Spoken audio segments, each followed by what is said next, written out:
Good afternoon, everyone. This is Rachel Vattenstall with the Life Science Tools and Diagnostics team here at JP Morgan. Today we have the Tempus AI presentation. So as we do with these sessions, typically it's 40 minutes, roughly 20 minutes of a prepared presentation, followed by 20 minutes of Q&A. With that, I will pass it off to Eric. Thank you. Welcome, everybody.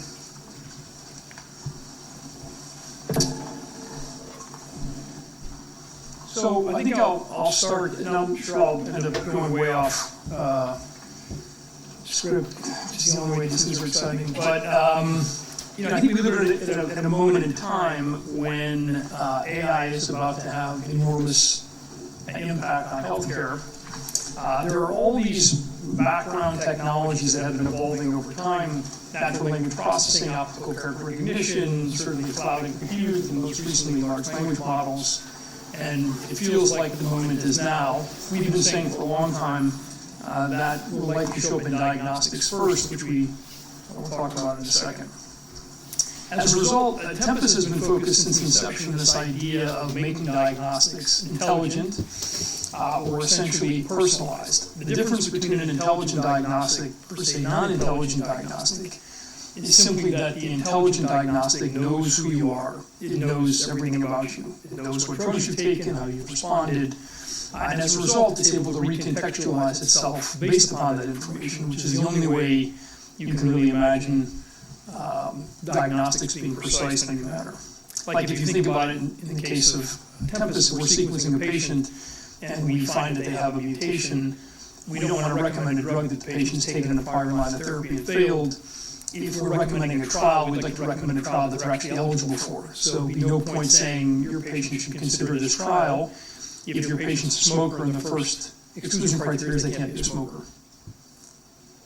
The platform we've built to do this is a connected platform. We have spent time connecting to about half of all hospitals in the United States, where we built these bi-directional pipes that pull data out of the EHR data warehouse, bring that data into Tempus, and then we generate some kind of diagnostic insight, typically often in the form of genomic profiling, where it is, and then put the insight back in. It all happens in a matter of days. It happens seamlessly, and it's really the only way to ensure that these workflows can be managed by physicians. You have to basically be part of that daily activity, otherwise it's almost impossible. The connections we've established have allowed us to amass a very large data set. We've ingested about 8.5 million records. We have, I think, access to about 11 million or something, maybe 12 million. So it's a fairly large volume of records that we have. There's only about 19 million people with cancer. So you can imagine it's a significant percentage of cancer patients that we're able to bring in. We started in cancer, but have also extended to disease areas. But in cancer alone, we're touching something like 1 every 2 cancer patients. It spans both academic medical centers and the community, and most importantly, it spans all the different modalities of data. So it's clinical data, it's imaging data, it's molecular data, and it's really rich molecular data at the bottom of the funnel that happens to be connected to clinical data. And that's really the most valuable part of our data set. That north of 250,000 is probably approaching 300,000 now, and it's essentially DNA profiles, RNA profiles, often solid tumor and liquid biopsy, often germline and somatic, and often connected to outcome and response, so we know who these patients are, what their molecular profile is, what drugs they're taking, and how they're responding. So that's really the first step. The first step, if you want to bring AI to diagnostics, is you have to build a very broad and connected platform. The second step is you have to build a model that's sustainable, that allows you to essentially generate this data, harmonize it, structure it, make sense of it in a repetitive manner. And so we spent a lot of time trying to figure out how to do this in a sustainable way, which we'll talk about in a few minutes. We're excited that we have finally crossed that chasm. We're generating rich molecular data, and that part of our business behaves like a normal diagnostic business, where we generate clinical reports, we bill insurance, we get paid. That data is connected to clinical data, and so we generate these really rich multimodal data sets for discovery and development. That's our data business, where we're licensing that data pretty broadly to a few hundred biotech companies and something like 19 of the 20 largest pharma companies. And then we're also, through those connections we built, we have all these applications that are running in the background, essentially algorithms that route patients to the right therapeutic, namely, for example, doing things like matching patients to clinical trials, closing care gaps, being predictive, all that good stuff. We tend to think that long-term our AI applications business is probably the biggest business, but today it's still in its infancy. Let's talk genomics for a second. So we have a fairly broad portfolio. At the heart of, if someone said, I want to basically make diagnostics intelligent or route patients to the right therapy or usher in precision medicine, at the heart of every one of those is molecular data. It's the thing you have to have. You have to understand someone's molecules to basically route them to the right path. So we knew early on that we had to get our hands on lots of molecular data. Transcriptomic data, genomic data, methylomic data, epigenetic data, proteomic data. We need lots of molecular data. Unfortunately, no one would give us that data, so we had to open up a lab and generate that data. The data we want to generate is pretty broad. We want to generate inherited cancer risk data. We want to generate somatic profiling data for solid tumor and liquid biopsy. We want to generate minimal visual disease data and monitoring data, pretty broad data. So as a result, if you look at our portfolio, it spans that entire continuum. We do hereditary screening, we do solid tumor profiling, liquid biopsy, and now minimal residual disease detection and monitoring. We have a broad portfolio. We are at scale in the market across all these areas, and we think this is the necessary continuum you have to generate the kind of insights that you would use to usher in precision medicine. Historically, the biggest part of our portfolio has been in this treatment selection or comprehensive genomic profiling area, which is kind of right in the middle. But as we expand into MRD and expand earlier through the acquisition of Ambry, which I'll talk about in a second, we're kind of playing on both ends of the barbell.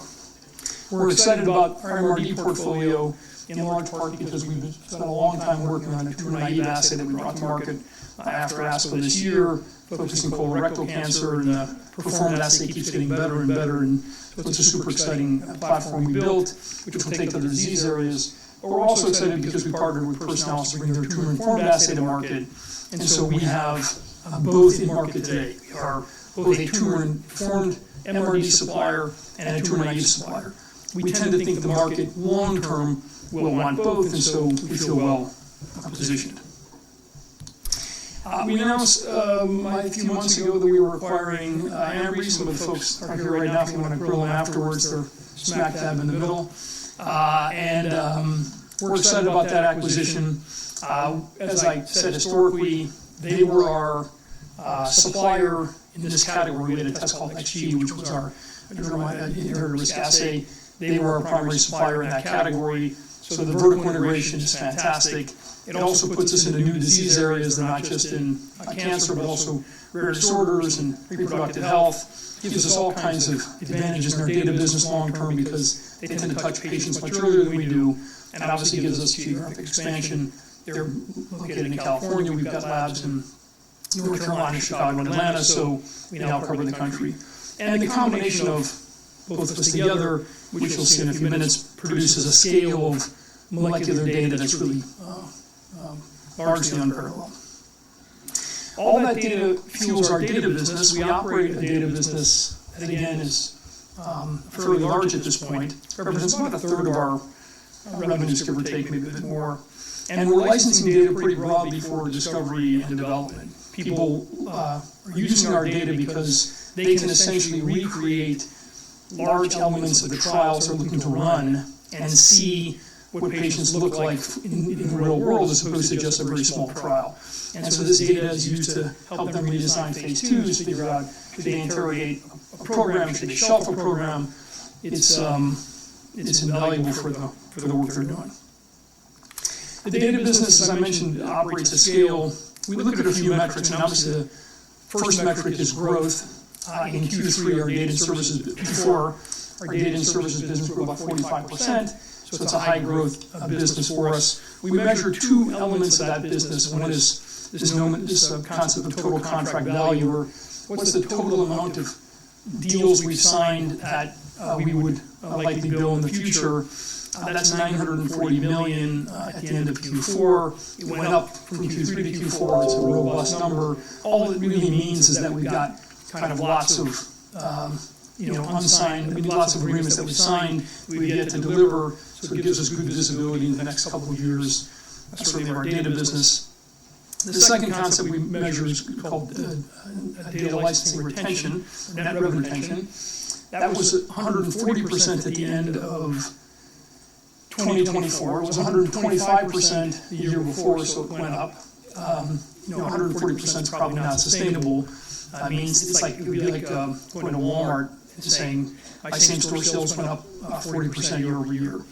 It's a huge validation point that our existing clients, when they're licensing our data in 2023, on a same like-for-like basis, on average, licensed 40% more data than the year before. So it means they're finding value in the data, and it's a great place to be. Our genomics business and data business, which together basically are keeping all these connections intact across thousands of hospitals, allow us to basically deploy applications at some scale.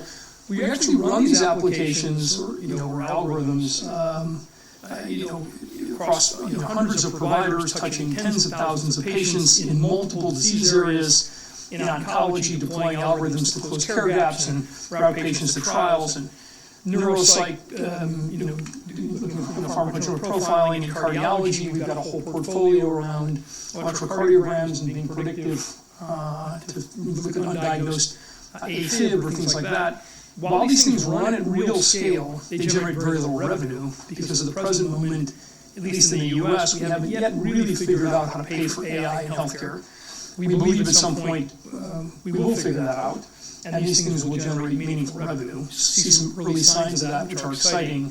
In our ECG portfolio, we have a FDA-approved algorithm to predict undiagnosed AFib, and that now has a code for hospitals to be paid about $128 or something like that. And so it's exciting to see people starting to pay for AI, which we believe is really the only way to rationalize the irrationality of the current spend. The whole point of these algorithms, when you have a connected ecosystem and you can see what's happening to patients every day, you know what drugs they're taking, you know how they're responding, you can essentially deploy these algorithms to kind of try to make sure people don't fall through the cracks. So did somebody not get tested when they were supposed to get tested? Is somebody not on a clinical trial they should be on? Is somebody on the wrong dose? Is somebody failing to note what could be a critical adverse event? Like, you just want to make sure that you're using data in a way that data can be presented to a physician to make high-quality decisions at the point of care. Here's a view of one of those products called TEMPUS Next.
again, these things, when I say these things operate at scale, they're really operating at enormous scale.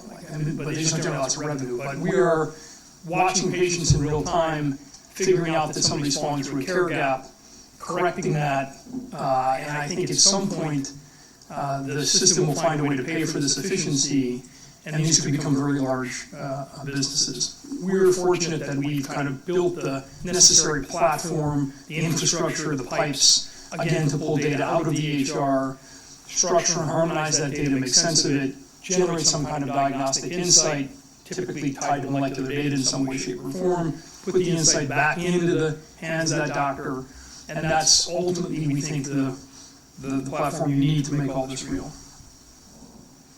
In terms of just some quick updates, and then we can take questions, or go through your questions. We did quite a bit in 2024. We have a lot going on. With Ambry, we're going to approach, getting close to 4,000 people. So this is not a small effort, and that includes about 1,000 folks that are technical, 300 PhDs, 500 or 600 software engineers, 100 AI engineers. So it's a very large effort focused on delivering across all these businesses genomics data and applications. We expanded into MRD. We obviously announced the acquisition of Ambry. Made all kinds of progress in terms of ASP across payers, expanded a bunch of data collaborations, did a fantastic job on the R&D side, and brought a bunch of new algorithms to test the market. One of them, which I'll talk about, is our IPS, our immune profile score. This gives you an idea of what is coming that I think is really profound.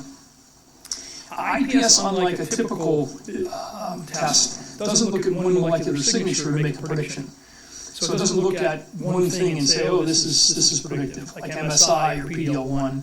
It looks at a bundle of molecular signatures that, as a bundle, give rise to certain responses. And one of the inherent problems we've had with precision medicine is that it has been largely point-based, singular point-based. So we sequence a patient, they're EGFR mutated, we give them EGFR inhibitor, then we wonder why half the population doesn't respond, even those that do respond have a wide variety of responses. Some people respond for a year, 2 years, 3 years, 4 years. And the answer, with these new technologies, especially generative AI, the ability to build very large models, you can essentially look at all kinds of characteristics you didn't even know were associated and build much better predictors. Our IPS score, which we think will be a very big deal, is far more precise than, for example, tumor mutational burden. So over time, we think, first of all, it opens up the market, and it refines the market, and we tend to believe these kind of bundled molecular signatures, which we call fuses, are going to be the future of the space.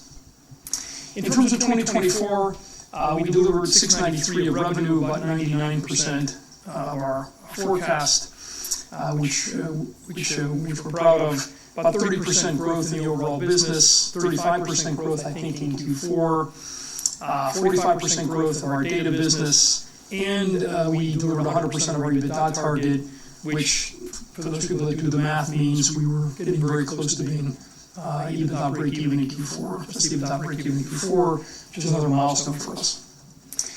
With the acquisition of Ambry, we have that scheduled to close on February 1st.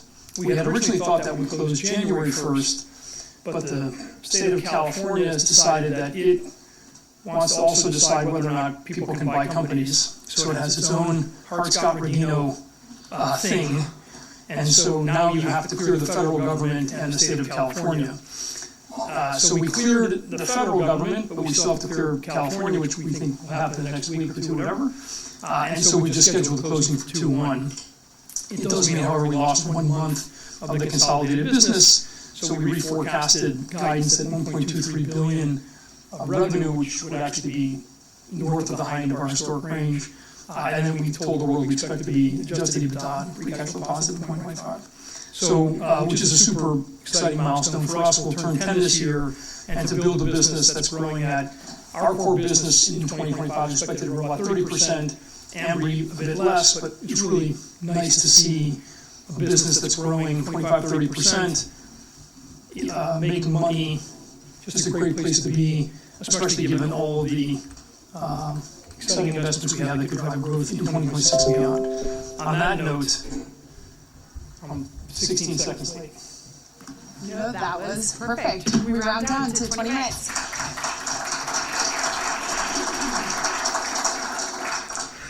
Perfect, thank you. So Eric, congratulations, first time for Tempus joining us at the JP Morgan Healthcare Conference post-IPO, so as a public company. I just wanted to kind of ask you, given a lot of us in the room are more focused on this diagnostic side of the portfolio, can you walk us through in your own words, why should we see the value in the data side of the portfolio? Kind of reflecting on the last 6 to 9 months as a public company, what would you say you're most proud of as well? Yeah, I mean, it's tricky. One of the challenges we have is that we have two large businesses, and often investors are very stooped in one or the other. So like one of our largest investors, Bailey Gifford, is a tech investor. So they like understand the data business intimately. But we also come across other folks that only want to talk about our ASP and what's happening with our blah blah, and are very focused on that.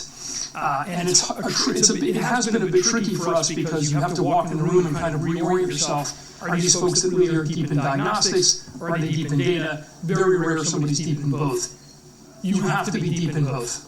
Like, it's a bit like a car analyst, and then 10 years ago, you could say you understand EVs, and they're like, no, but today you have to understand EVs. And 10 years from now, you'll have to understand autonomous driving and EVs, or you can't be a car analyst. And it's the same thing here. Diagnostics today are stupid. They will 100% be smart. That's 100% AI. So 100% of diagnostics are going to be wrapped around AI. So you just can't, you're going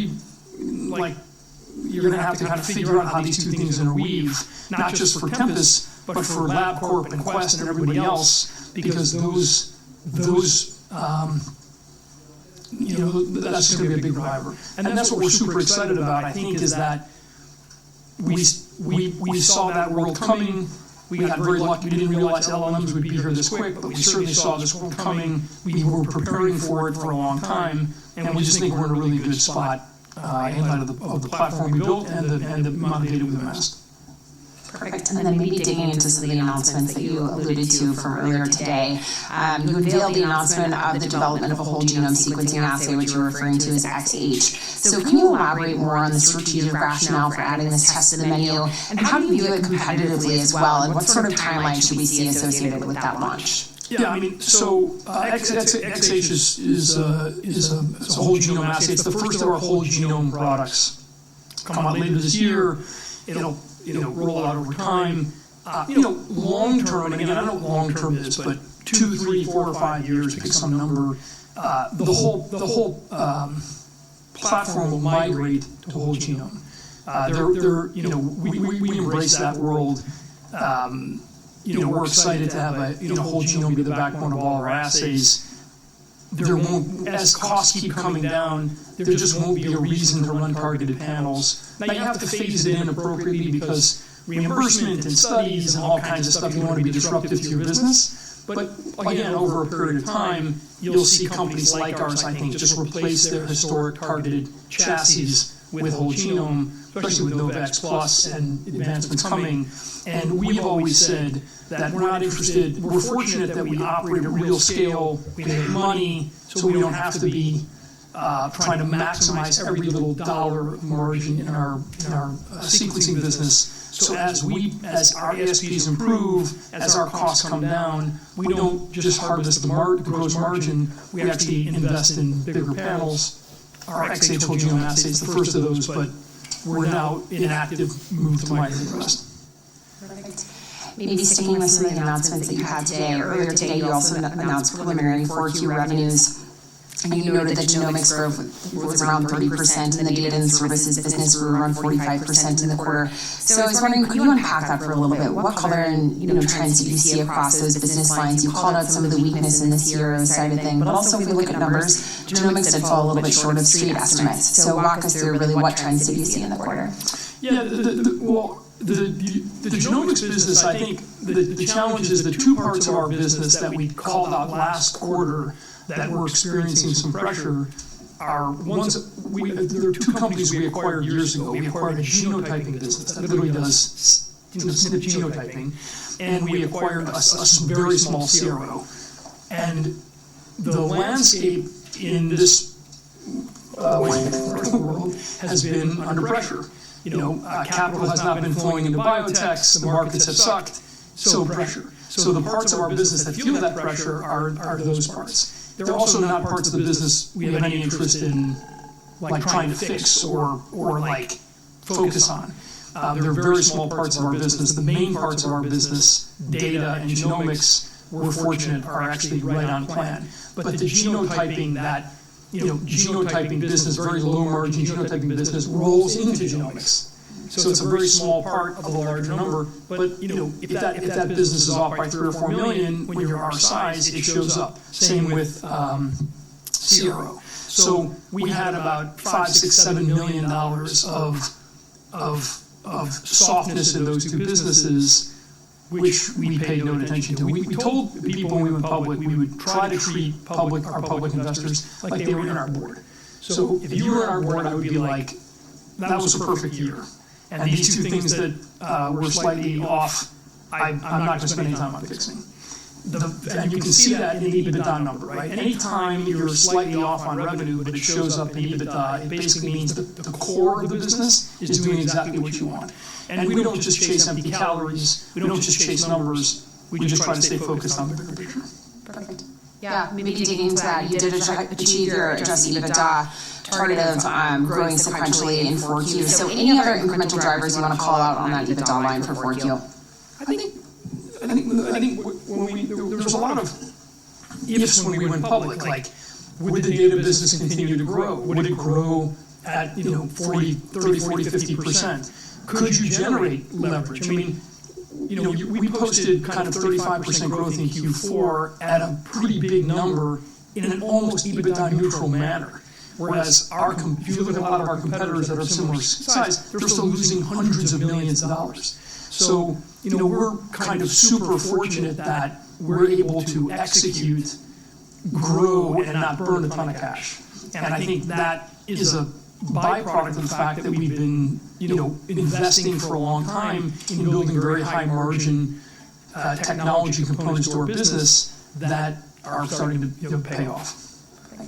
Maybe shifting to 2025, in the presentation you noted that you expect Tempus and Ambry combined to grow roughly 25% in 2025. So I was wondering, could you unpack that for us a little bit? How should we think about Ambry given a little bit later close and contribution from that asset versus contribution from clinical genomics and the data business as well?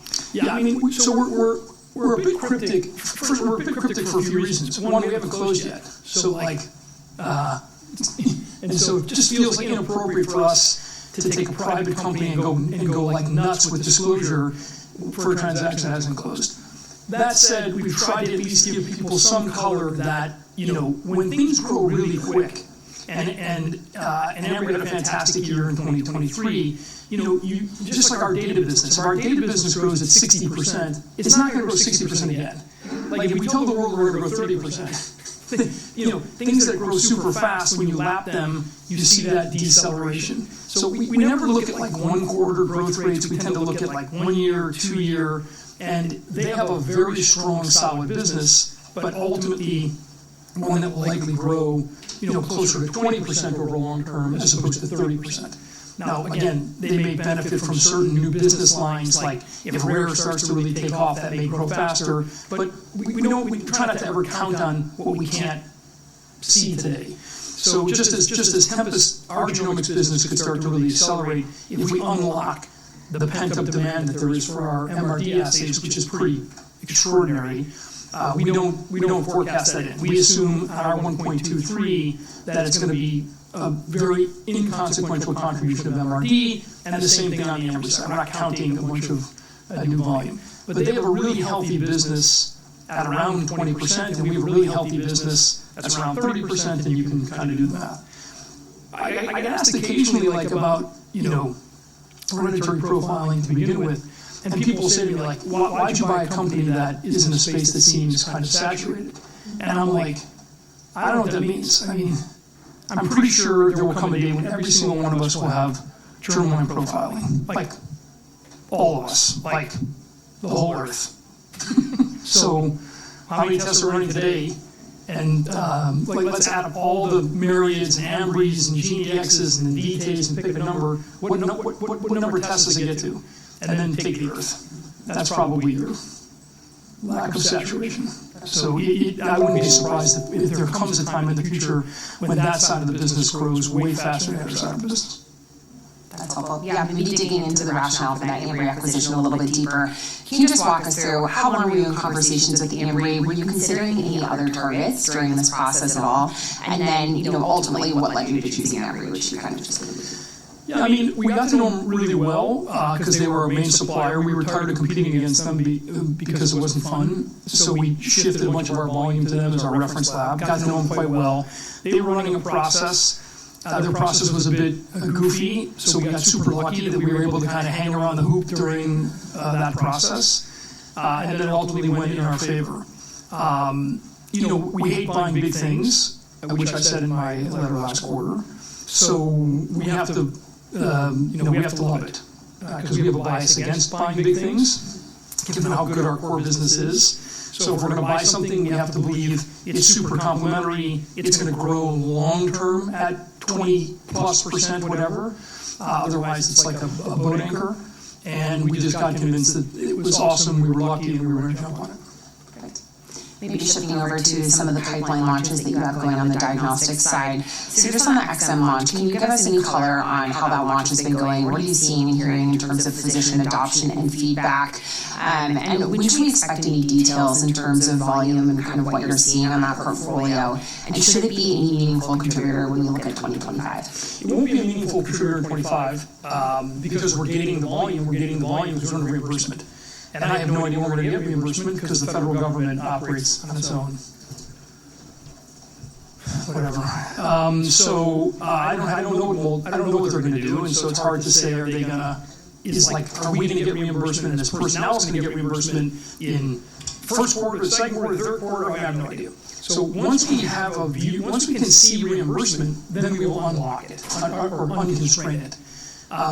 I believe, given the early signals we have, that when we unconstrain it, it will grow dramatically. We have a very good portfolio. We have a lot of people that seem super interested in ordering lots of it. I believe it'll be a meaningful contributor. We tend to tell people, think of that as a 2026 event, because I don't expect to get reimbursement, certainly in the first half of 2025, so I just would kind of put it in 2026. Perfect, that's helpful. Maybe just on billing, one question that I think investors have been, asking recently is just on the standard of billing for DNA and RNA tests. Some investors will push back and say there's not sufficient differentiation between the tests in terms of clinical outcomes to justify separate billing. So I guess, what's your response to some of these concerns on the billing side? Well, tell me to get a medical degree, you can go work for the AMA. I mean, the AMA doesn't like handing out codes. So when they say we started this 7 years ago, there was no code for RNA. And then the AMA was like, there is a code for RNA. And in fact, when there is a code, you don't have a choice how to bill it. You have to bill it the way the codes say to bill it. So we don't have a choice how to build these things. Like, we have an RNA test that's orderable and a DNA test that's orderable. And some people order RNA and not DNA, and some order DNA and not RNA. Some order both, lots order both.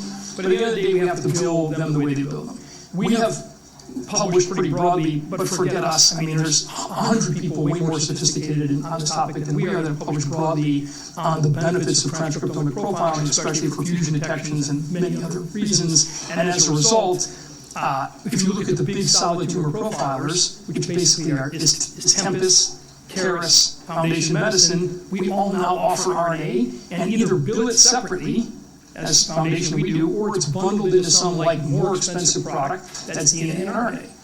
But there's kind of no choice here. So, and anyone who's wondering if the RNA gene is going back in the bottle is lost. It's not going back in the bottle. In fact, I can make a very compelling argument that RNA profiling is going to be more important than DNA profiling. And it's just biology, right? You're just kind of getting closer to proteins, getting closer to tissue, and ultimately getting closer to disease. And, this COVID vaccine was just one small vector of that.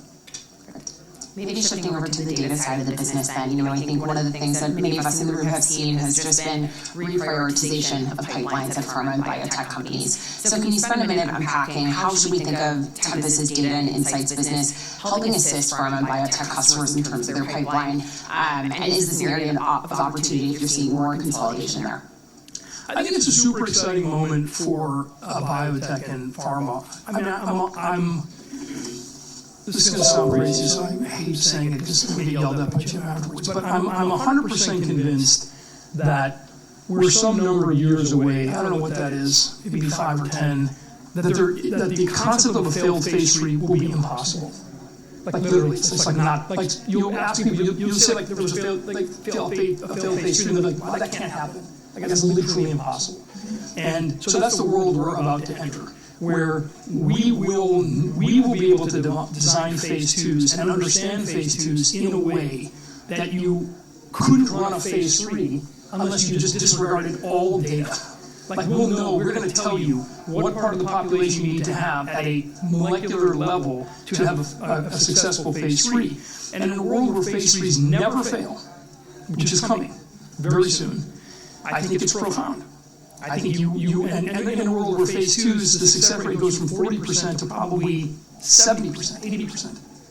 So like the whole R&D disaster is about to get realigned.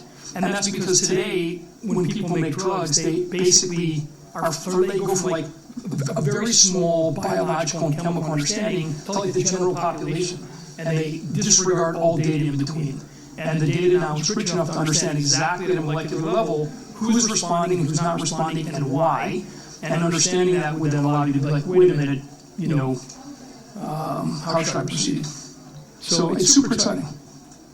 Maybe looking at some of the multi-year contracts that Tempus has signed, I think that's an area that investors are really interested in. So can you walk us through the conversations that you're having with some of the other, top 10, top 20 pharma customers on expanding contracts that you currently have with them?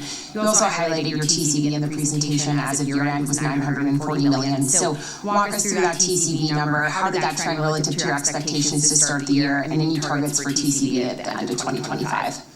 We don't give targets only because I think we don't give targets, but the number is exactly where we want it to be. So that's awesome. And I think what's happening is more and more big pharma, like when I kind of make these comments about using data to have phase 3s that don't fail, I think they really feel the same way. Like many of these folks can see a day when AI is actually allowing them to interrogate these target populations and be way more sophisticated than they are today. I still think most people don't know what that means. They don't, like everyone's asking about AI and they want to bring large language models or large image models into their practice, but they're really not sure how and with who. So you have this kind of convergence. So what's happening to us is that the people who are using our data at scale, I think are having a ton of success. And they've published on some of that success, including AZ, where they've talked about PTRS lift across the entire portfolio using our data. And now, and we have a bunch of large pharma that when you want to bring a program forward as a to actually run a trial, if you don't have Tempus data, if you don't have a Tempus data analysis for that program, they don't let it proceed. And I'm just using Tempus as an example, and meaning real world data that actually is going to allow you to have real insight into that target population. I think that's the future. I think it means likely more big pharma will be licensing a lot more data, more big biotechs a lot more data, and I would suspect overall the data business goes from whatever it is today to probably 10x. I don't know how much of that Tempus gets, but we're certainly leader today. Perfect. And then maybe with the last minute or so left, Eric, can you walk us through what do you think is the most underappreciated aspect of the Tempus story? It's very hard to tell. There's a lot of noise because we just went public and the lockup just expired, and so I just live in like noise land. But at the end, I think the bigger issue is what I mentioned earlier on, which is we have tech investors, we have diagnostic investors, and the hard part of the Tempus story is really to wrap your head around both, and so that at times can be confusing. But luckily, we just keep focusing on execution. Perfect. And with that, everyone, unfortunately, we are out of time. Thank you so much for joining us today.